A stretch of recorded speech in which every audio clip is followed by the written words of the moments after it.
Estimados estudiantes, estamos en el curso Introducción a los lenguajes escultóricos de la carrera Pedagogía en Artes Plásticas de la Universidad de Concepción en la parte 5. Ya hemos recorrido bastante en cuanto a la historia de la escultura y ahora nos corresponde revisar los lenguajes que definen en sí la escultura, ¿no? Hay muchas palabras que se utilizan, a veces erróneamente. Tenemos el concepto de estatua, ¿no? Que es la obra escultórica elaborada a imitación del natural, generalmente una escultura monumental que representa en efigie a una figura humana, ¿no?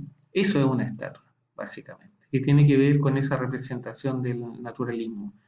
Un monumento, que también es como se le suele decir, ¿no? Del latín monumentum, que tiene que ver con recuerdo, ¿no?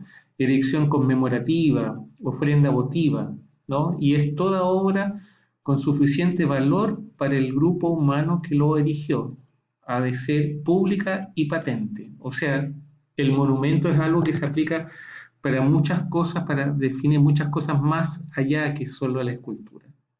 Y aquí también hay un concepto que es importante que lo hemos revisado bastante, que es la representación y que es la acción y el efecto de representar, ¿no? De volver a ser algo presente, ¿no? Entonces estamos viendo que la representación o las esculturas representativas, que son las más comunes en el espacio público, tienen esa condición.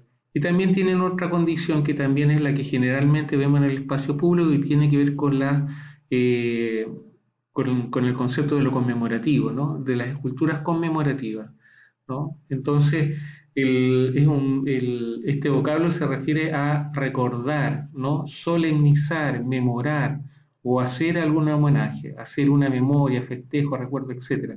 Entonces, cuando estamos hablando de lo conmemorativo, estamos hablando justamente de esa condición de la escultura de superar la muerte, ¿no? Esa condición que ya los griegos, ¿no? Le daban en énfasis. Vamos a ver algunas obras que son de nuestra ciudad, de Concepción. Aquí vemos el monumento de Juan Martínez de Rosa, esta escultura, que es obviamente una representación y cumple con varios de estos conceptos, ¿no? En el sentido de que conmemora todo lo que significó la obra de él.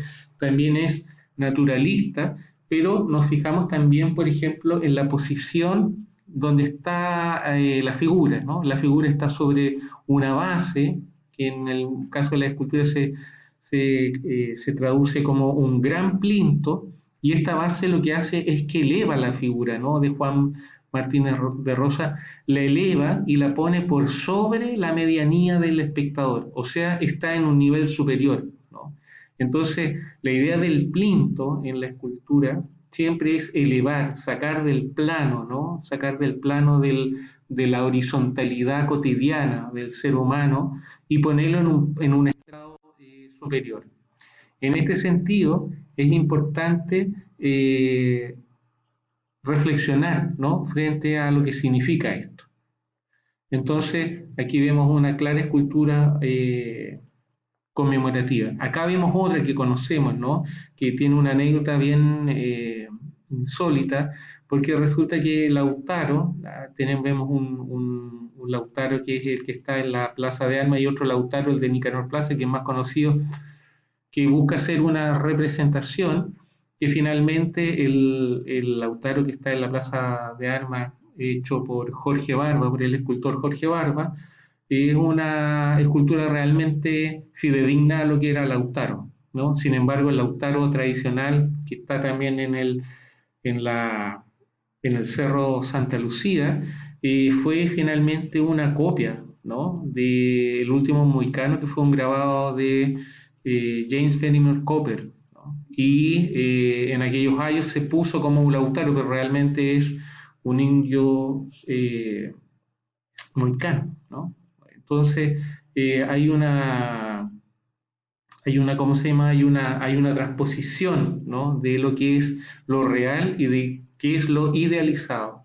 Entonces, vemos que, sin embargo, todas estas obras comparecen en el espacio público, ¿no? Aquí vemos otro tipo de escultura que también es la escultura de Samuel Román, Premio Nacional de Arte, una escultura muy importante, no solo porque está en nuestra universidad, sino porque justamente Samuel Román desarrolla un lenguaje escultórico propio que lo hace eh, diferenciarse de otros artistas.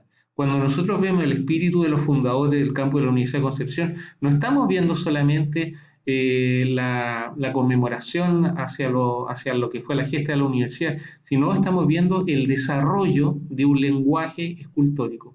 Lo estamos viendo en las formas de construcción, en estas volutas, ¿no?, que salen y que se transforman en un volumen muy liviano, a pesar de lo macizo y de lo denso y de lo pesado del trabajo en bronce.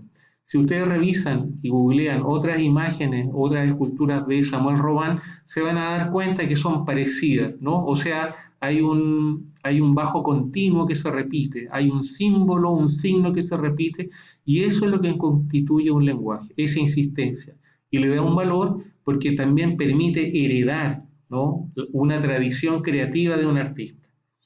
Entonces aquí vemos una importancia fundamental, como también la vemos en esta escultura que estoy seguro que todos ubican, que es de Sergio Castillo, Premio Nacional también de Escultura, Cielo Tronador, que es esta escultura que está ahí frente al mall, y que también cuando ustedes revisan la escultura de Sergio Castillo, Premio Nacional de Arte, se van a dar cuenta de toda la herencia que trae Castillo desde la Unión Soviética, donde pasó una parte importante de sus pasantías como artista y de algún modo heredó todo lo que fue el constructivismo ruso, que lo estamos viendo dispuesto aquí frente al mall de Talcahuano.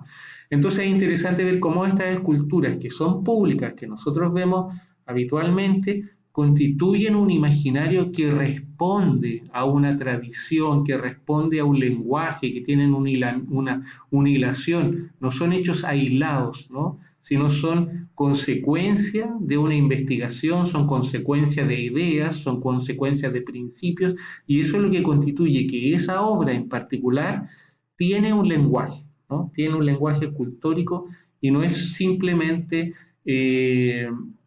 ¿cómo se llama?, una obra hecha a pedido para satisfacer una necesidad coyuntural, ¿no? Aquí vemos otra obra de Sergio Castillo también, ¿no? Ustedes ya se van dando cuenta de algunas claves, por ejemplo, que él utilizaba mucho el acero y el color rojo, ¿no?, que eran claves de su lenguaje.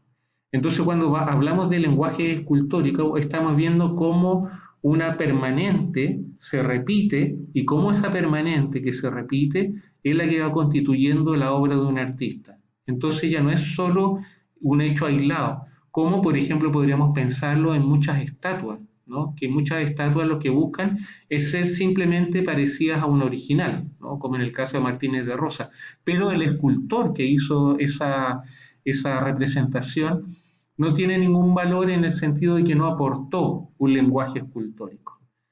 Entonces, aquí por ejemplo vemos otro ejemplo importante también de la escultora también penquista Sandra Santander, que por lo demás también es la curadora de nuestra pinacoteca, que ella tiene muchas obras en el espacio público, y donde vemos que también hay una suerte de trabajo, hay un lenguaje, hay un modo de hacer, ¿no? Hay un modo de hacer que determina de que ahí hay un artista que sigue ejerciendo y que ha dibujado a lo largo de los años una carrera escultórica que pone en valor también las obras que ella ha desarrollado en sus distintas etapas. Acá vemos esta obra de Portal de Neptuno que está Camino a Talcahuano, que es una obra geométrica de Sandra Santander, pero hay muchísimas más. Esta sin duda la ubican claramente, ¿no?, que está en el Parque Ecuador y que tiene todas estas obras de Sandra Santander, siempre están abocadas a lo que tiene que ver con el territorio, a la pertenencia, a lo auténticamente penquista, ¿no?, o de la octava región. Ella es de acá, nació acá, y vemos en estas obras que hay una legítima apropiación de la abstracción de lo que podrían ser unas araucarias, ¿no? ese bosque talado de araucarias que representa mucho más allá que solo su forma estética, sino que es una consecuencia en que esta artista ha ido desarrollando su discurso que siempre está jugueteando entre lo que tienen que ver los derechos humanos y también lo que tiene que ver con la conciencia de la naturaleza. Y eso lo encontramos justamente en este lenguaje. Acá vemos otro escultor penquista, José Vicente Gajardo, un escultor muy famoso y muy reconocido también internacionalmente en estas obras en piedra, que lamentablemente están pintadas de verde porque los rayados, los grafitis en la piedra, ustedes saben que son mortales para una obra de escultura, porque la piedra, como tiene porosidad, la pintura se mete hacia adentro y la única forma de limpiarla es picándola. Entonces la municipalidad optó por esta situación que no es la más afortunada, pero lamentablemente el espacio público tiene esas, esas complicaciones, ¿no?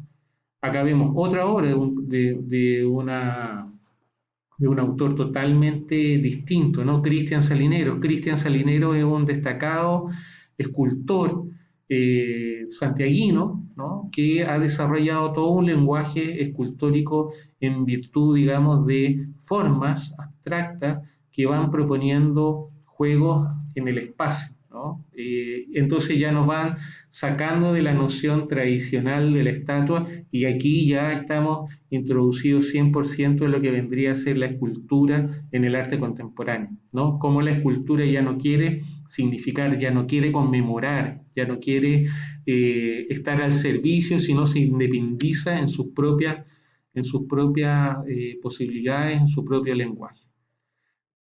Acá vemos otro ejemplo totalmente conmemorativo, ¿no? Que es el Cóndor de los Vientos de Lucien Busquier, que está en la Plaza España, una escultura no muy afortunada a mi juicio personal, pero que tiene una función que es totalmente política. Sin embargo, acá nos damos cuenta de que en este caso, aquí el escultor no ha desarrollado un lenguaje estético, ¿no?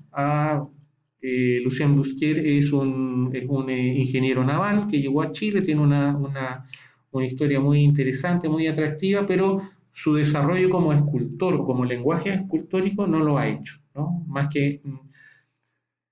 que nada ha puesto al servicio, digamos, de un imaginario personal algunas imágenes que han resultado en virtud, digamos, de un pedido, de una subsistencia, pero no se ha desarrollado prácticamente como un artista. Nosotros lo podemos ver quizá en algunas soluciones formales que ustedes, incluso ustedes mismos, pueden ser mucho más informados que él en este aspecto, ¿no? Entonces ahí vemos otra idea también de lo que tiene que ver con la escultura, digamos, en el espacio público. Aquí vemos otra obra de Sandra Santander, Memorial de los Detenidos Desaparecidos, que tiene también una condición distinta, porque aquí está de tomo y lomo la idea de la conmemoración, ¿no? Del conmemorar y del yacer aquí, ¿no? Porque aquí sí que sí estamos hablando de que justamente esta escultura busca a través de su estructura pesada y pétrea generar esa metáfora, ¿no? Que tiene que ver con la pertenencia de un hecho doloroso en Chile y particularmente en Concepción. Sin embargo, todas estas obras, y aquí nos vamos a detener en esta, generan una reacción en el público. Y esa reacción tiene que ver con que el arte público o la escultura pública influye en el, ¿cómo se llama? En el diario vivir, digamos, ¿cómo se llama? De sus habitantes. Entonces, nos hacemos la pregunta, ¿por qué pasó esto con Pedro Valdivia? ¿No? Entonces eso nos quiere decir de que la escultura está emitiendo significados y la emisión de esos significados siguen vigentes en esta arte disciplinaria de naturaleza pública. En base a esto concluimos estos videos y desde estas clases es de donde deben sacar los argumentos para escribir su ensayo. Este ensayo yo ya les he enviado las características, pero tiene que estar en base al repaso que ustedes hagan de los videos y del PowerPoint completo que les he subido ya a su info alumno. Nos vemos este lunes, espero que estén muy bien y recuerden cuidarse y no salir a la calle. Chao, chao, que estén bien.